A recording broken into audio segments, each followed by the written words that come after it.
Selamat sore para netizen dimanapun kita berada, salam inspirasi bagi kita semua ya. Golkar tak keberatan jadi kendaraan politik Gibran di pemilu 2024. Sip ya, kenapa saya katakan sip begitu kan? PDIP mulai meradang begitu ya, sedangkan ini kader PDIP begitu ya. Ini sudah ada kesempatan untuk Gibran begitu ya, bisa saja menjadi wakil presiden begitu ya. Batas dari calon presiden sudah dikabulkan begitu, katanya sudah seperti itu begitu ya. Apakah benar seperti itu? Kita lihat saja begitu kan. Bahkan si Hasto PDIP mulai agak kepanasan, menggugat mereka begitu ya, mengkritik mereka, siapa yang mengesahkan mereka? Ya siapa begitu? Ya, dia kan keluarga Pak Lurah di situ begitu kan. Jadi tidak mungkin ya, dalam hal ini bisa saja Gibran ini dipersiapkan untuk Prabowo begitu kan. Apa yang terjadi selama ini begitu kan? Ya, PDIP mulai kalang kabut begitu ya. Bisa saja keluar dari PDIP begitu kan. Ya, kita lihat saja begitu kan ya. Bu Megawati dengan Pak Jokowi saja sudah mulai agak renggang. Wajar kalau Harun Masiku tetap dimunculkan di situ begitu ya. Mungkin Hasto mulai agak mencret begitu, ketakutan begitu ya. Tetapi kita lihat saja bagaimana ya komentar-komentar netizen seperti ini. Ini komentar-komentar dari netizen, kasihan ya partai terbesar ya sebesar Golkar malah mau usung Gibran jadi cawapres. Apa iya kader Golkar nggak ada yang layak jadi cawapres? Nah itu yang mesti dipertanyakan begitu ya. Dan bahkan ini ada untungnya juga begitu kan, kalau memang Golkar ada keterbukaan terhadap Gibran. Kenapa? PDIP akan semakin meradang dan memanas di situ begitu. Masa seorang kader saya kok diambil ya atau beralih kepada partai lain, gimana ini kan? Saya kan ngusung Ganjar, sia-sia dong saya ngusung Ganjar, kan begitu logikanya begitu. Jadi politik kita dinamis di situ begitu ya. Ya kasihan ya Pak Ganjar, ya lama-lama kalau seperti ini bisa saja ya PDIP menawarkan Ganjar untuk menjadi wakil dari Pak Prabowo begitu kan. Jadi artinya ya bisa saja dalam politik kita kan dinamis begitu ya. Golkar tidak bisa menolak nampaknya ya, sebab semua partai bermasalah dengan hukum. Ingat kata Menkominfo, kalau Golkar menolak bisa-bisa semua kader bersangkutan ya masalah hukum dibuka ya. Kita lihat saja nanti begitu ya. Bahkan ya sekali Agung Laksono ya, Abu Rizal Bakri dan masih banyak tokoh tua bisa diketekin ya Gibran begitu ya. Bahkan di satu sisi kasihan Golkar partai besar ya, kadernya berpengalaman, banyak yang cerdas, tapi jadi kok kayak gini. Artinya apa? Melihat perkembangan politik kita kan dinamis begitu kan, tidak menentu siapa mereka begitu ya. Bahkan mana marwah Golkar kalau ketumnya tersandra masalah hukum, tapi Golkar kan punya sistem organisasi kepartaian yang solid. Ya, kalau ketum mundur atau dimundurkan akan banyak yang siap menjadi penggantinya di situ. Ya, tidak menjadi masalah begitu kan.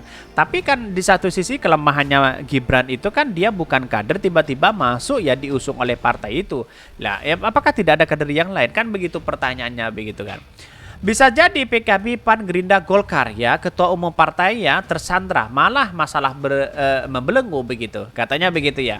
Jadi saya rasa sekarang kita lihat saja bagaimana politik kita kan masih dinamis begitu ya.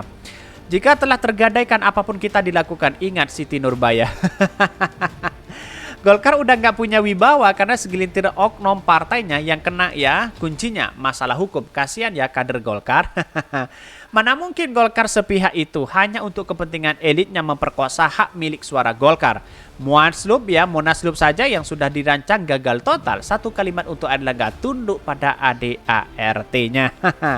Ya kita lihat saja begitu, nanti perkembangan akan ganti begitu kan. Ya saya kira bahwa dinamis di sini begitu kan. Bisa saja itu dipersiapkan begitu si Gibran begitu ya. Tetapi marilah kita melihat bahwa persoalan-persoalan ini dengan konsep ya, dengan kacamata yang baik begitu ya. Tetapi mari kita baca terlebih dahulu beritanya seperti ini. Ini beritanya, Golkar tak keberatan jadi ya kendaraan politik Gibran di pemilu di 2024 ya, dikutip dari CNN Indonesia. Partai Golkar tak keberatan untuk menjadi kendaraan ya politik ya Wali Kota Solo Gibran Rakebuming Raka di Pilpres di 2024. Hal itu disampaikan Wakil Ketua DPP Golkar bidang pemenangan pemilu Ahmad Doli Kurnia. Bahkan di satu sisi saya kira nggak keberatan selama dalam proses pembicaraan itu semua hal itu bisa disepakati, kata Doli dalam program The Vertical Show CNN Indonesia. Bahkan di satu sisi mengatakan, namun Doli menyampaikan di internal Golkar belum ada diskusi membahas kemungkinan mengusung Gibran sebagai cawapres, sebab putra sulung Presiden Joko Widodo itu bukan kader Golkar. Bahkan tidak hanya itu, Doli mengatakan Golkar terbuka untuk menjadi kendaraan politik Gibran, bukan hanya untuk yang berkaitan dengan Pilpres di 2024. Menurutnya banyak tugas-tugas lain yang juga bisa menjadi kewenangan Gibran, katanya begitu ya. Jadi apalah buat begitu ya, kalau kader-kader PDP begitu kan. Lalu kemudian dicomot di situ begitu kan, ya pasti marahlah PDP di situ begitu ya. Kalau itu jadi bagian kesepakatan pembicaraan, nanti kita pembicaraan nggak cuma itu, nggak cuma capres, bukan soal apa yang harus kita lakukan, ujarnya. Tapi saya bilang pembagian peran kontribusi, pembagian tugas kewenangan banyak ilmunya. Saya yakin Pak Jokowi selama ini melihat bahwa ya tidak mungkin dirinya yang punya peran penting tiba-tiba kekuasaannya begitu kan bisa diambil orang atau misalnya orang lain begitu. Mending ya ke anak saya saja begitu kan. Atau setidaknya begitu menjadi cawapres lah. Tiba-tiba nanti kalau cawapres terus 2 periode bisa saja jadi presiden. Kan begitu logikanya begitu ya. Umur Pak Prabowo berapa sih begitu kan ya? Kalau posisinya dia menjadi capres lalu kemudian kita lihat saja dengan umurnya begitu ya. Ya bisa saja ya kemungkinan besar ya Gibran ini punya peran penting untuk menjadi capres di situ begitu. Kan begitu logikanya begitu. Politik kita kan dinamis begitu, tidak menentu begitu kan ya. Jadi sekarang serba kekuatan. Pak Ganjar dan PDP mulai terpojok di situ begitu ya. Dan bahkan kabarnya ya Pak Sandi sudah ikhlas kalau memang tidak bergandengan cawapresnya adalah Pak Sandi begitu ya. Ganjar Sandi begitu, dan tidak menutup kemungkinan ya PDIP dan P3 tidak akan bekerja sama begitu kan. Ada apa begitu kan? Sebegitunya ya ikhlas tapi ngancam begitu. Kok aneh begitu ya? Ketua Badan Pemilu dan Partai Golkar Nusron Wahid sebelumnya menilai Prabowo Subianto dan Wakil Kota Solo Gibran Raka Buming Raka ideal menjadi pasangan di Pilpres 2024. Nama Prabowo diusulkan sejumlah ketua DPD Golkar saat bertemu dengan Ketum Golkar Airlangga Hartarto di Bali pada akhir pekan lalu. Nusron sendiri menyodorkan nama Gibran untuk menjadi calon wakil presiden. Bahkan kalau misi usulan dari DPD dan usulan saya ya dijahit dan diramu ya juga bagus Prabowo Gibran. Ini juga ideal, ujar Nusron kepada CNN Indonesia.